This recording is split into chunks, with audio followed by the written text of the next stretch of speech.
to Administrator Whitaker of the FAA and Administrator Pekoski of the TSA, both for joining us today and for their excellent leadership and the partnership of their teams. We are a week out from Thanksgiving, and TSA is expecting a potentially record-breaking holiday travel season. If recent experience is any guide, these will likely be some of the busiest travel days in U.S. history.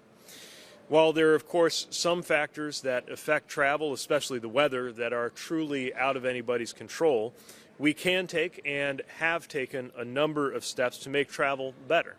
The efficiency of flights themselves, the facilities at the airport that you use before and after you're on board, and, of course, the new expansive passenger protections that we have secured in the event that your travel is disrupted. The Biden-Harris administration is soon coming to a close. The presidential transition is underway, and this may be one of the last times that I'm with you here at DCA. So I want to take a moment to remark on what we have been able to do since we got here, starting with something that I think is all too easy to forget, which is the condition of the U.S. aviation sector 4 years ago when President Biden took office. It was still the midst of the pandemic. The airline industry had, all right, now we can all hear me. The airline industry had been brought to a standstill by the onset of that pandemic. There was no consensus about how long it would take for our nation's airlines to recover or whether our airlines would survive at all. Through relief packages passed in Congress, American taxpayers ensured that airlines in the U.S. stayed afloat in that time of need because our nation needs a functioning system, both for passengers and for cargo. Those measures worked. As we all know, they worked so well, we sometimes forget how close we came to the airline sector completely collapsing in this country had it not been for those interventions. But it did work, and the airline industry came roaring back, so much so that they almost immediately faced the opposite problem, struggling to keep up with the extraordinary demand.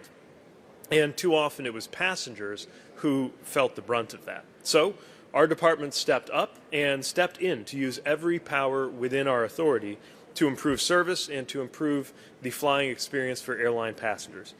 In concrete terms, some of what that includes automatic refunds for canceled and changed flights, refunds for late baggage, refunds for services not provided like Wi-Fi or seat selection or in-flight entertainment. During disruptions, free rebooking, meals, hotels, related transportation. No more family seating junk fees for several airlines. Passengers who experienced delays on Southwest flights that are considered controllable will receive $75 compensation vouchers as required by our consent order. And the first ever protections against frequent flyer points devaluation that were secured in the Alaska-Hawaiian Agreement. Enhanced protections for millions of passengers with disabilities who deserve to travel safely and with dignity. $4 billion in refunds that had been owed by airlines to passengers secured with our help. And a new partnership with over 20 state attorneys general that makes it possible for them to investigate airline complaints. And there is even now a lot more good work underway to make sure passengers get a fair deal, which is why we are working on rules to ban family seating junk fees outright on all flights, to require airlines to pay cash compensation to travelers that they strand, setting standard for when and what level of service, like meals, hotels, related transportation, and free rebooking, airlines will provide during disruptions, and protections for passengers who use wheelchairs. We're fighting in court for our rule requiring airlines to tell you up front what fees they charge, a common sense measure that the airlines are still suing to overturn. Investigating Delta Airlines and others for meltdowns that took place this summer. Scrutinizing airline privacy policies to make sure that they are not unfairly using passengers' personal data. Probing the 4 largest airlines' reward programs amid concerns that they could be devaluing points, hiding prices, charging extra fees, or making it harder for smaller airlines to compete. Examining the state of competition in air travel and what practices or problems might be limiting flight options, making flights more expensive, or otherwise making it painful to fly. In sum, our administration has overseen the largest expansion of airline passenger rights and enforcement in the history of our department. During the busiest air travel years in the history of our country, with some of the lowest rates of flight cancellations in over a decade this year. At the same time, we have also made historic investments in our aviation infrastructure to make sure that the U.S. airspace maintains its status as the safest, most efficient, most complex airspace in the world. The fact that the safest way to travel in the world is to enter a metal tube with dozens or hundreds of other people and be propelled through the air by highly flammable liquids at nearly the speed of sound, sometimes miles above the surface of the ground, that is the safest form of travel we have, I think represents a civilizational achievement that we all too often take for granted. That achievement is hard-earned and renewed every day by the efforts of everyone involved in our aviation system: air traffic controllers, pilots, flight attendants, TSA personnel, ground crews, so many people at the FAA and other workers who power our commercial aviation sector. And if you have been through an airport lately, you've also noticed some construction underway. Thanks to President Biden's infrastructure package, we are modernizing airports with the first ever federal funding program for front-of-house projects alongside the more traditional investments in things like radars and control towers and taxiways. Billions of dollars have been awarded to help airports add more check-in counters, build faster security checkpoints, improve baggage claim, make it easier to find your gate, and in some cases help build entire new terminals and the roads to access them. To date, we have invested in nearly 1,500 airports across this country, some on projects where they've already cut the ribbon on a finished project, while others are just getting underway. We also continue to call on Congress to give FAA the long-term, stable funding that it needs to modernize equipment and ensure smooth operations far into the future through mandatory funding for their capital accounts. There's a lot of mention just in the last few minutes. There's one final message I want to leave the traveling public with, which is if you are traveling this week, next week, remember how much we all count on the aviation workers who safely get us where we need to go. Since the pandemic, harassments and even attacks hit unprecedented highs. Those incidents are down from those peaks, but any number other than zero is intolerable. That kind of behavior puts everyone in the plane at risk, and it can result in major fines, jail time, or both. We take these incidents seriously.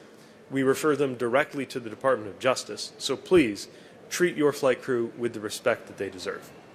And with that, I will turn it over to our FAA administrator, who will share more about what we have been doing to improve operations and to make sure that everyone can travel as safely and as efficiently as possible over the holidays. Mike, thanks. Good morning, everyone. Thanks for joining us. I'm pleased to be here with Secretary Buttigieg and Administrator Pekoski ahead of what we think will be our busiest Thanksgiving travel period ever. And while every day between now and Thanksgiving will be very busy, Tuesday is forecasted to be our busiest day. And while we know everyone wants to get to their final destination as quickly as possible, our priority is to get you there safely. So you should rest assured the air travel is safer than ever. The FAA works around the clock so that passengers are safe from takeoff to touchdown. In fact, we've seen recently a drop in close calls.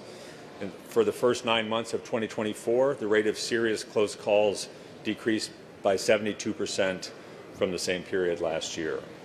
That's the result of a lot of action that we've taken to address and prevent runway close calls, including deploying new technology around the country. For example, we sent 4 airfield surveillance systems to the fastest growing airports in the country: Austin, Indianapolis, Nashville, and Dallas Love.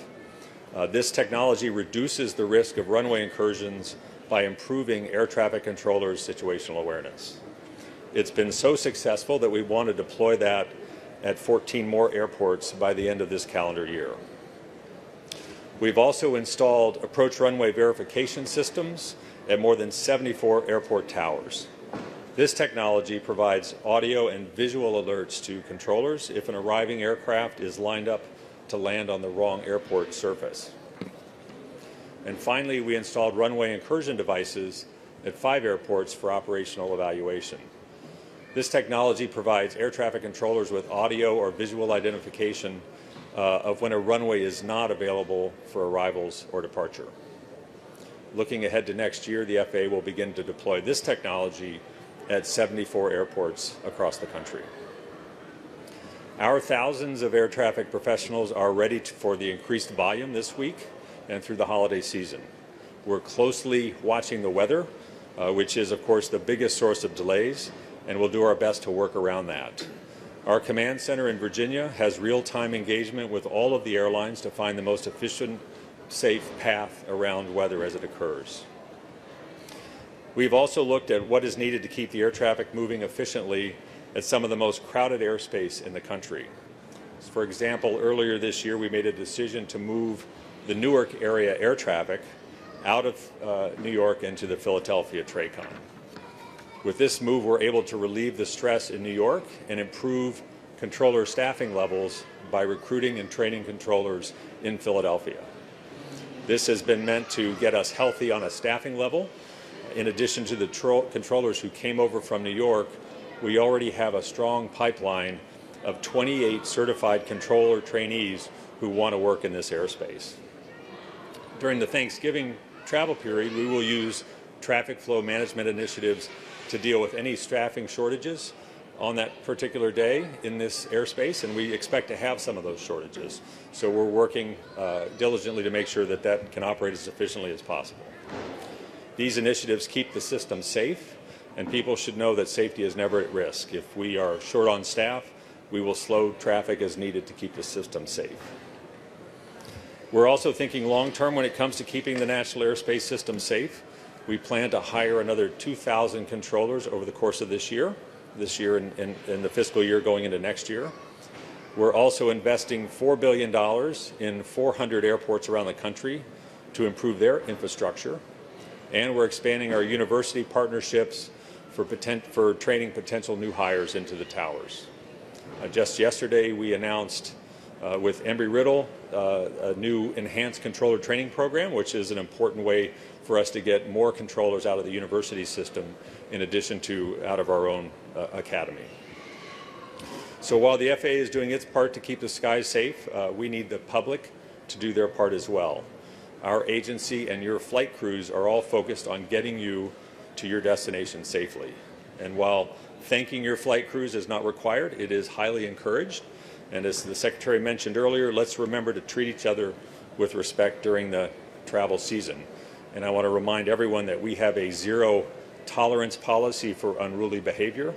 We will not hesitate to pursue civil penalties, legal enforcement action against any passenger who assaults, threatens, intimidates, or interferes with airline crew members. Finally, some other things to remember while traveling. Please pack safe when it comes to lithium batteries, and remember to check recalls and keep the lithium batteries in the cabin, not in your checked bags. And please arrive in enough time to get through security and make your flight during this busy season. Which all seems like a good segue to turn it over to Administrator Pekoski, who will have some more travel tips for you for this travel season. Thank you. Thanks, Mike.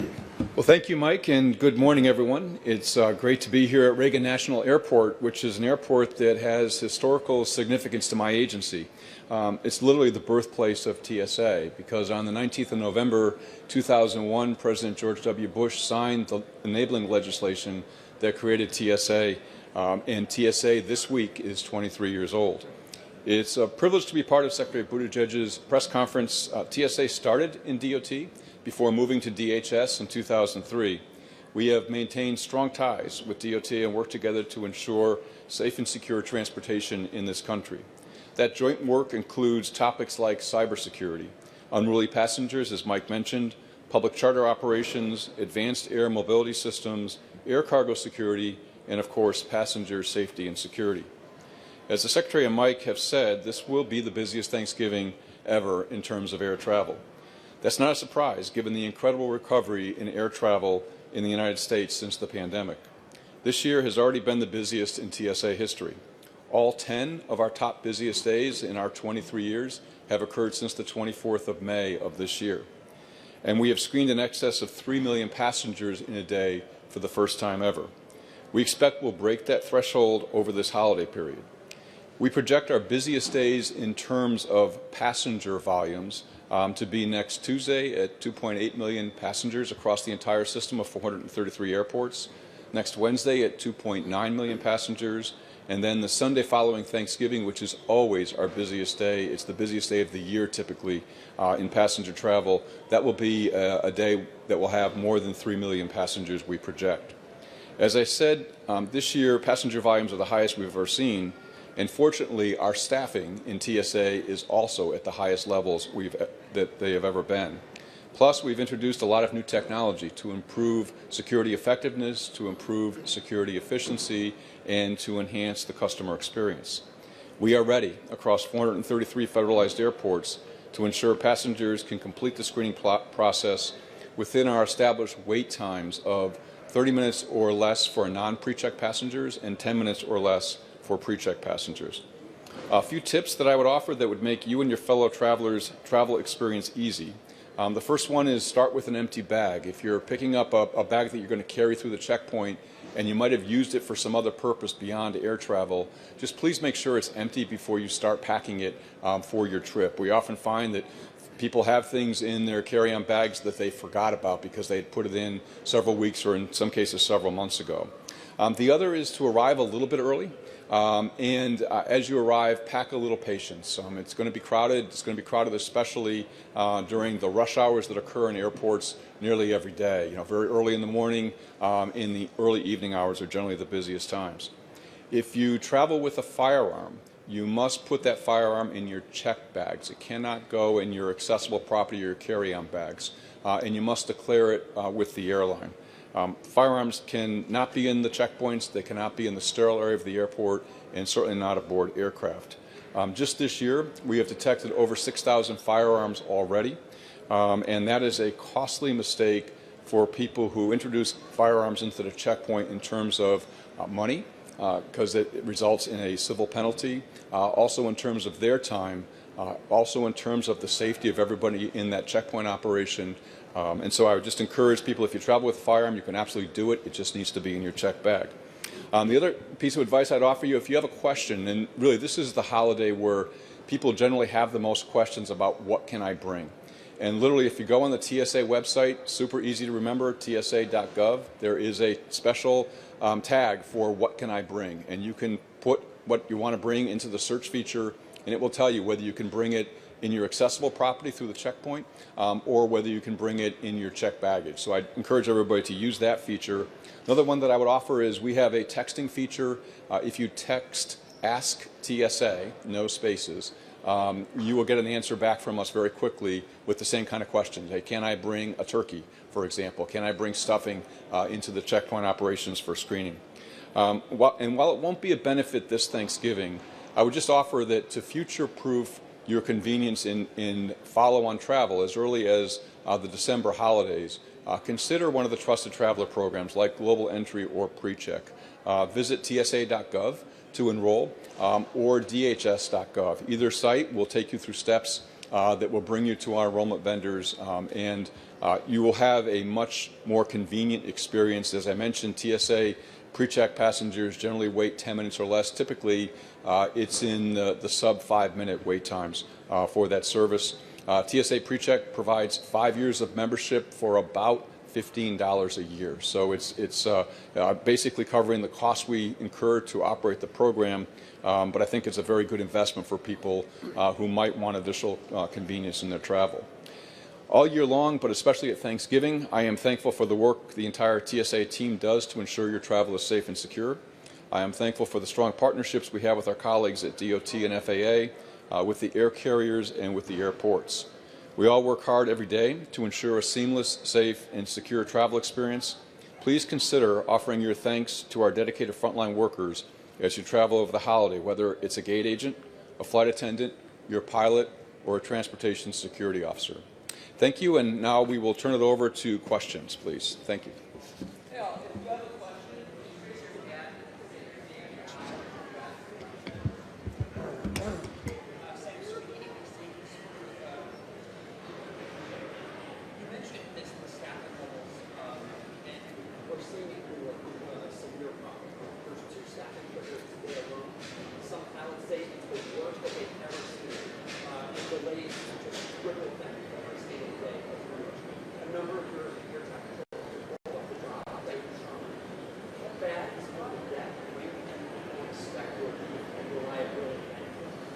Well, I guess I'd have to push back a little bit on the premise of that question. Delays are actually down with the transfer of the airspace, so we have not seen very many delays as a result.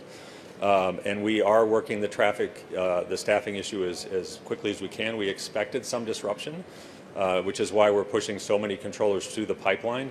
We have never been able to get this kind of a pipeline for staffing Newark when it was in New York, and so we're very optimistic we're going to get through this with minimal delay. So we work very closely with the airlines. They've understood that there were going to be some bumps in the road. They haven't been any worse than we anticipated, and the delays are actually down year over year.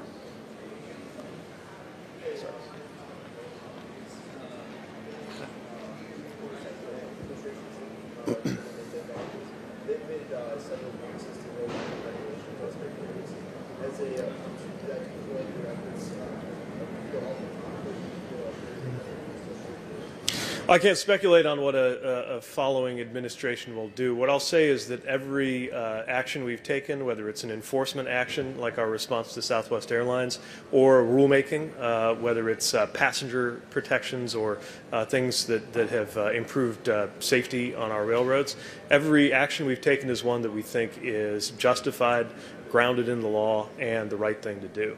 And in my opinion, these are generally actions that enjoy broad bipartisan support, at least in the American public. And so it is my hope that regardless of the party in charge in Washington, the things we've done to make it easier to be an airline passenger in America and other actions we've taken will stand the test of time.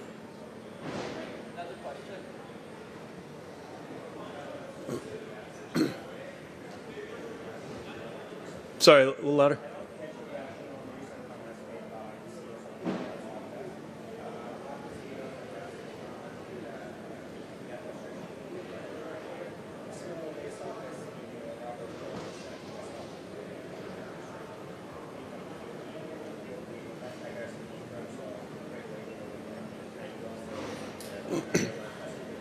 Yeah.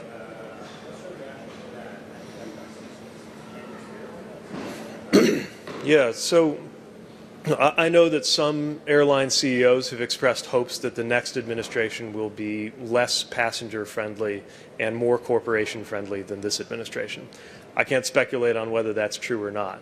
What I will say is that the passenger protections we have put in place deservedly enjoy broad public bipartisan support. So while they might be hoping that a future administration will eliminate those passenger protections, I've got to say that the feedback we've gotten from the public has been universally supportive. I just don't run into a lot of people who are against the idea that you ought to get an automatic refund without any hassle, for example. Now, of course, both of those airlines have also been investigated or have been on the receiving end of enforcement actions. I'm sure that's not been a pleasant experience. But the enforcement action that we took with regard to Southwest is one that did right by passengers and I think sent an important message in the industry.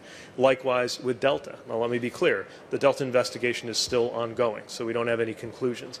But the reason that investigation is happening is because we were bombarded with complaints and reports on everything from Delta passengers being unable to get somebody on the phone for hours and hours after being stranded, and concerns about what they were told about their right to a refund. And I want to emphasize, any airline, especially since the FAA reauthorization passed, any airline that failed to proactively offer refunds to passengers could be in violation of federal law. So we're going to continue to enforce the rules. We're going to continue to support passengers. And if I were an airline CEO, which a quick examination of my personal finances would validate is not the case, but if I were, I would spend more energy on taking care of passengers and direct less energy at my regulator. Secretary, do you still think the decision of administration to block Spirit and Jet Pilot is the right one, given that they filed the waivers? In the past few Administrator Whitaker, are you planning to stay around beyond January 20th and slow through the transition team and talk about the talks with Boeing and their efforts to get the So yes, we believe we did the right thing, that was the right thing to do given the market and given the law. And I continue to be concerned about concentration in this sector in general. I think we've demonstrated we're not fundamentalist about this. We came to terms, for example, on the Alaska-Hawaii merger. And I want to note also that flights continue, of course, on Spirit as they go through that bankruptcy, far from the first time that has happened to an airline operating in the U.S. Mike? Thanks, and Shep, I think that was 6 questions instead of 2. But on your first point, Dave and I were talking downstairs that he and I are both in somewhat of an unusual circumstance, that our terms transcend administrations, and Dave has been through this process at least once. He and I have spoken a little bit. I haven't, so I'm looking forward to engaging in this process, in the transition, and I was pleased to see that the DOT position was one of the early fills, so I'm looking forward to working with the incoming secretary, and right now we're focused on safety and trying to make this transition as smooth as possible. On Boeing, we have continued to monitor the situation. We still have folks on the ground, even through the strike that was ongoing, and of course now they will be ramping up production, which has its own challenges. We are working closely with Boeing to make sure the safety management system is driving their actions during that process, and we know that that is the driving force. We will continue to have our regular engagement and work very closely with them, and I plan to visit shortly out there to resume our CEO level meetings going forward. Thanks.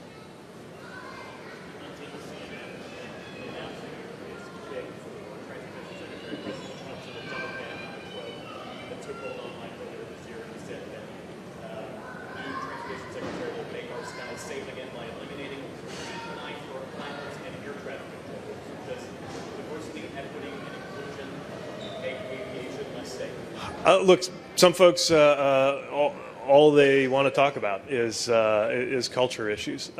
We have always been guided by the founding principles of our department, including a commitment to safety. Look, the opposite of diversity is uniformity. I don't know why anybody would be rooting for that. We want to make sure that we have great opportunities and that they are fair for anybody who wants to work in the aviation sector. And we've been able to encourage that in a way that is true to our North Star, which is safety and performance. Do you think the president-elect is propagating misinformation? You know, the time for the campaign has come and gone. We're focused on making sure that we do our job well for the remaining 2 months. Unlike the administrators, there's a very clear finish line for my tenure here. We're going to sprint through the tape on getting grants out, getting rules finished, and then the next administration will do whatever it's going to do. And any advice for the person taking your job? I reached out to Mr. Duffy yesterday to congratulate him on getting what I believe is the best job in the federal government. I let him know that upon confirmation he'll be working with some of the, in my biased opinion, the best men and women in public service, and that there is a great tradition of former secretaries from either party rooting for the success of the department long after they leave, and I hope to be part of that tradition.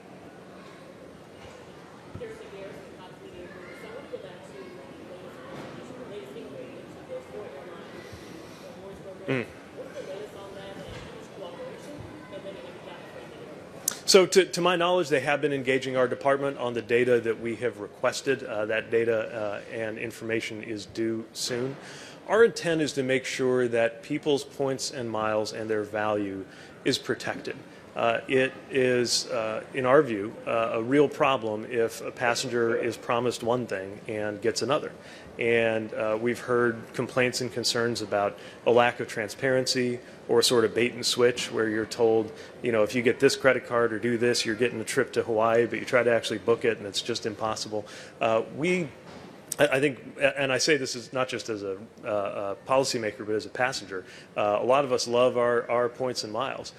They have become almost like a part of our savings, but they don't have the same protections that cash savings in a bank do. We need to make sure that any practices related to those points and miles are fair and above board.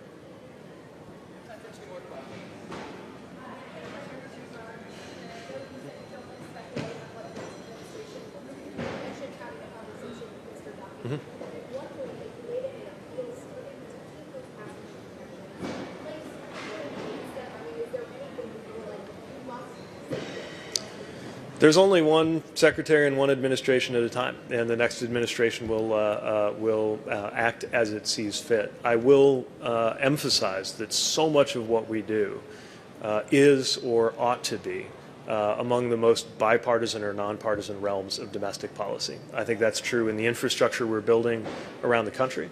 I think it's true in our safety and operations agenda. And I think it's true with the rulemakings. Now, different people may view it differently. But again, in terms of the public response to our expansion of airline passenger rights, it has been overwhelmingly positive. And I do think that's an indication that measures like continuing to protect passengers can enjoy broad bipartisan support. One thing I might have mentioned also in the context of Delta is I have always believed that it can only help the aviation sector to have strong passenger protections. And I would note that some of these companies have been showing very healthy profits, even at this new and higher level of consumer protection, demonstrating to me that those things can travel together.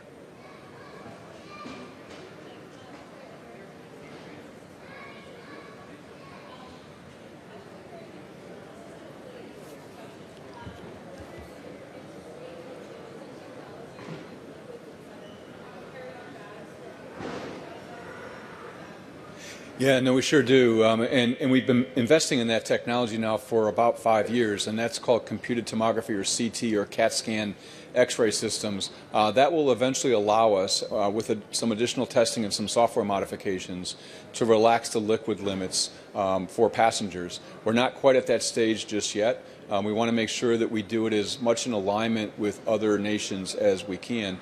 I would note that that CT program, been in place for 4 or 5 years, at the current funding levels, won't be completed until 2042. We have a very, very big system in the United States. We have roughly 2,300 screening lanes, and so it's going to take us a while at current funding levels. But at an event yesterday, I mentioned that we do have contracts in place, and we can't complete that by 2031 if we had the funding to be able to do it. Thanks. All right.